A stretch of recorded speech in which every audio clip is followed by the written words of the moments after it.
Adam and Dunhill Wanger were the most feared gangsters in all of 1960s London. For 10 years I was after those boys. Couldn't eat, couldn't sleep, couldn't achieve tumescence. They're like brothers to me. You crossed them, I'd feed you your feet. Born in the slums of the East End, how did these once innocent children emerge from the mire of poverty to reign over London's underworld? And how did their story reach its infamous conclusion with the death of a Greek chat show host? All will be revealed in Lives of the Infamous.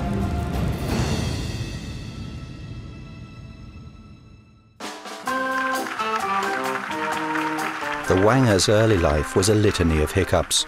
Their mother, June, died of a big liver, and their father, Shelby, was imprisoned after committing a shocking and violent crime. We tend not to dwell on the past. If I may just remind the viewers at home, on the night of the 7th of March 1955, Shelby Wanger scaled the fence of London Zoo, and once inside, he viciously beat to death the nation's favourite gorilla, Gary Andrews. Yeah, well, one wouldn't wish the death of an innocent gorilla on anybody, Nigel. Our thoughts and prayers are with his poor, poor family. Well, of course, all of that is now behind you because now you're the proud owners of the Coconuts and Mirrors Club on London's fashionable Gibbon Street. Yes, we're very proud. Very proud.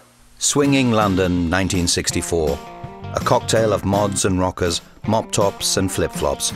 The Wanger Twins had spent that summer working as doormen at the Coconuts and Mirrors Club, but their lust for power was about to take a bloody turn. I got a phone call at 3 in the morning to go down to Limehouse, where a funny little milkman had found a number of suitcases on the back of his milk float. 26 in all numbered. There was a different body part in each case.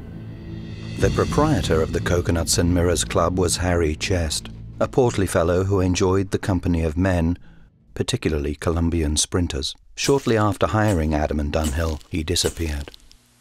What do you think happened to Harry Chest? Well, he had his problems with the drink and all them sweaty men, and I imagine it got a bit much for him. Nelly the elephant packed his trunks and said ta-da to the circus, really.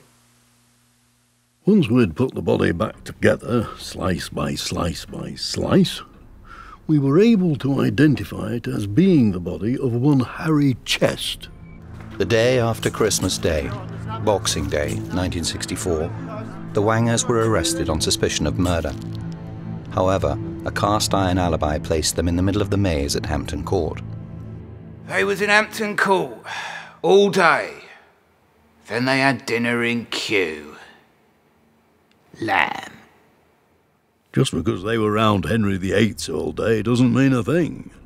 Everyone knew they kept their hands clean. Any killing or butcher work was always carried out by their enforcer, White Brian Baxter. What we did know was that someone had forced him to sign over the deeds of his club to the Wangers, and then killed him and cut him up into big slices, like flesh bread. Fresh bread. Flesh bread. Live from the beating heart of the West End, it's Miss London 1965. Adam and Dunhill spent 5 years building their empire. Now national celebrities and owners of several nightclubs and dancing arenas, they would often host charity gala events in their most prestigious venue, the world-famous Topaz Rooms. Adam, excited by the prospect of all this fine beauty. Oh yeah, not half. Yeah, all the colours of the rainbow. Lovely birds, lovely ladies. And of course, all the money goes to them little spanner kids. So everyone's a winner. Whilst the twins were enjoying the spoils of their notoriety, Scotland Yard was already hatching a plan to bring their empire to its muddy knees. We needed to infiltrate their gang, and that's where WPC Jackson came in.